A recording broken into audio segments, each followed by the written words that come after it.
तो जय हिंद। आज की डिफेंस अपडेट वीडियो में दो सबसे महत्वपूर्ण अपडेट सामने आ रही है। तो जो वीडियो की पहली अपडेट है वो भारत के लिए बहुत ही ज़्यादा चिंता का विषय है, क्योंकि भारत की अस्त्रा मार्क 2 इसके अलावा ब्रह्मोस, पिनाका जैसे घातक मल्टीपल रॉकेट लॉन्चरों का कई सारा डेटा लीक हुआ है। इसके ऊपर डिटेल से डिस्कशन करने वाले हैं। इसके अलावा वीडियो की जो नेक्स्ट अपडेट है वो MRFA डील को लेकर आ रही है। तो अभी फिलहाल भारतीय वायुसेना सोच रही है कि रफाल फाइटर जेट को एक बड़े नंबर में इंडक्ट किया जाए। तो इन दोनों ही अपडेट के बारे में डिटेल से डिस्कशन करने वाला हो। तो अगर आप मेरे डिफेंस चैनल पर नए हैं तो प्लीज़ मेरे डिफेंस चैनल को सब्सक्राइब करें, बेल आइकन दबाना ना भूलें और कॉमेंट सेक्शन में जय हिंद जय भारत जरूर लिखिएगा। और अगर मेरा कंटेंट आपको अच्छा लगता है तो वीडियो को लाइक ज़रूर कर दीजिएगा। तो आज की डिफेंस अपडेट वीडियो को शुरू करते हैं। सभी को पता है कि भारत की घातक मिसाइलें जैसे कि ब्रह्मोस और अस्त्रा, इसके अलावा पिनाका जैसे घातक मल्टीपल रॉकेट लॉन्चर के ऊपर रिसर्च DRDO करता है। इसके अलावा रिसर्च खत्म होने के बाद इन हथियारों का जो फाइनल प्रोडक्शन है, इसके अलावा अलग अलग कंपोनेंट अलग अलग कंपनियां बनाती है, जिसमें से एक कंपनी है solar industry India limited. Company Bharat की जो मिसाइलें हैं उनके रिलेटेड कई कंपोनेंट बनाती है, पर इस कंपनी के ऊपर रैंसमवेयर का अटैक हुआ है जिसका नाम है ब्लैक कैट। तो ब्लैक कैट ने इस कंपनी में से 2 TB तक का डेटा लीक किया है भारत की मिसाइलों को लेकर। इस डेटा लीक में भारत की सबसे खतरनाक क्रूज मिसाइल यानी कि ब्रह्मोस सुपरसोनिक क्रूज मिसाइल का प्रोपेलेंट का डेटा, इसके अलावा next generation air to air missile Astra mark 2 के प्रोपेलेंट, इसके अलावा पिनाका मार्क 1 और पिनाका मार्क 2 के प्रोपेलेंट का डेटा लीक हुआ है। इसके अलावा अन्य कई सारे माइंस और बॉम्ब का भी डेटा लीक हुआ है। भारत के लिए एक बहुत ही बुरी न्यूज़ है, क्योंकि भारत के DRDO के साइंटिस्ट दिन रात मेहनत करके भारत के लिए नई नई और एडवांस मिसाइलें डेवलप करते हैं। और अगर इस तरह से भारत का डेटा चोरी होता रहेगा, साइंटिस्टों की अथक मेहनत विफल हो जाएगी। इसके अलावा कई सारे ऐसे भी देश हैं जो कि भारत के इन घातक हथियारों की काट भी ढूंढ रहे हैं, पर अभी फिलहाल इन हथियारों की जो प्रॉपर काट है वह भी नहीं मिल पाई है। अभी तक इस डेटा लीक को लेकर ऑफिशियल तौर पे कोई भी बयान सामने नहीं आया है DRDO का या भारत सरकार का। तो इस चीज़ के ऊपर भारत सरकार को कड़े से कड़े एक्शन लेने चाहिए और आगे जाके ऐसी डेटा चोरी ना हो पाए, क्योंकि अगर ऐसी डेटा चोरी बार बार होती है तो वह भारत के वेपन के लिए बहुत ही घातक साबित हो सकती है और उन वेपनों की जो माइनस पॉइंट है वह भी दुश्मन देश के हाथ में लग सकते हैं। हम वीडियो की नेक्स्ट अपडेट के बारे में बात कर लेते हैं। तो आप सभी को पता होगा कि भारतीय वायुसेना को नए फाइटर जेट की बहुत ही ज़्यादा ज़रूरत है, क्योंकि भारतीय वायुसेना में से पुराने फाइटर जेट बहुत ही तेज़ी से रिटायर हो रहे हैं।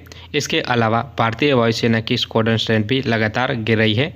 इसके अलावा जो भारत के पड़ोसी देश है चाइना और पाकिस्तान, वो नए नए फाइटर जेट अपनी वायुसेना में लगातार इंडक्ट कर रहे हैं। अगर भारत को इन दोनों ही देश को एक साथ काउंटर करना है तो भारतीय वायुसेना के पास लगभग 42 स्क्वाड्रन फाइटर जेट होने चाहिए। पर अभी फिलहाल भारतीय वायुसेना के पास 42 स्क्वाड्रन तो नहीं, पर जो पुरानी स्क्वाड्रन स्ट्रेंथ है वह भी लगातार गिर रही है।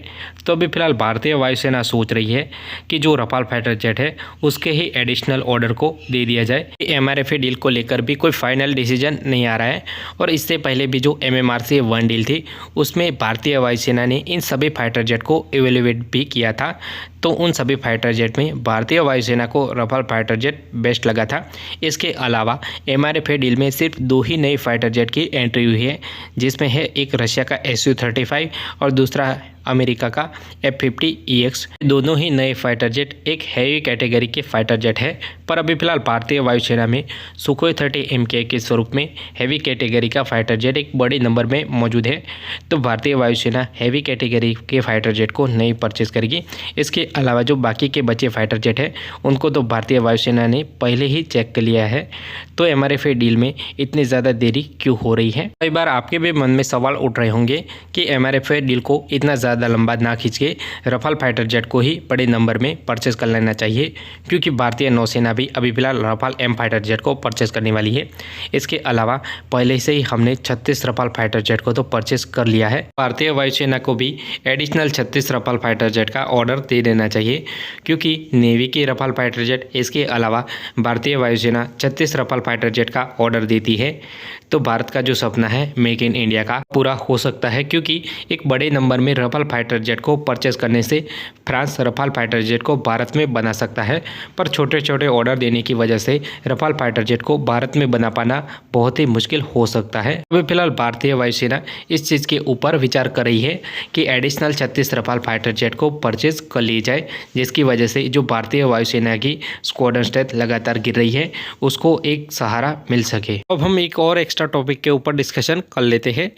तो एरो इंडिया 2023 में अमेरिका अपना F-35A भारत में भेजने वाला है। तो डेफिनेटली F-35A की परफॉर्मेंस देखिए आप भी सोचोगे कि भारत को यह 5th generation fighter jet purchase कर लेना चाहिए। जो F-35 की परफॉर्मेंस बहुत ही ज़्यादा बेहतर है और यह फाइटर जेट भी एक बहुत ही एडवांस फाइटर जेट है। अमेरिका ने डायरेक्टली भारत को F-35A ऑफर नहीं किया है। तो अमेरिका के द्वारा यह कहना है कि पहले भारत को अमेरिकन फाइटर जेट की आदत डालनी होगी, यानी कि F-21 या F-A-80 सुपर हॉर्नेट में से किसी भी फाइटर जेट को परचेज करना होगा। उसके बाद ही भारत को F-35 मिल सकता है। आपको भी पता होगा कि MRFA डील में F-21 फाइटर जेट की सिलेक्ट होने के चांसेस लगभग ना के बराबर हैं। इसके अलावा नेवी के टेंडर में से भी F-A-80 सुपर हॉर्नेट को बाहर होना पड़ा है। तो ओवरऑल F-21 और F-A-80 सुपर हॉर्नेट को भारत नहीं परचेज करने वाला है। इसके अलावा अगर डायरेक्टली भी अमेरिका F-35 भारत को ऑफर करता है तो उसके भी चांसेस ना के बराबर है कि भारत एक 5th जनरेशन फाइटर जेट दूसरे देश के पास से परचेज करे। तो अभी फिलहाल भारत का पूरा ध्यान अपने स्वदेशी 5th जनरेशन फाइटर जेट यानी कि AMC के ऊपर है। और अगर आगे जाके भारत को किसी भी 5th जनरेशन फाइटर जेट को परचेज करने की नौबत आ पड़ी तो भारत सोच समझ के ही किसी भी 5th जनरेशन फाइटर जेट को परचेज करेगा। तो वीडियो अच्छा लगे प्लीज़ सब्सक्राइब माय चैनल।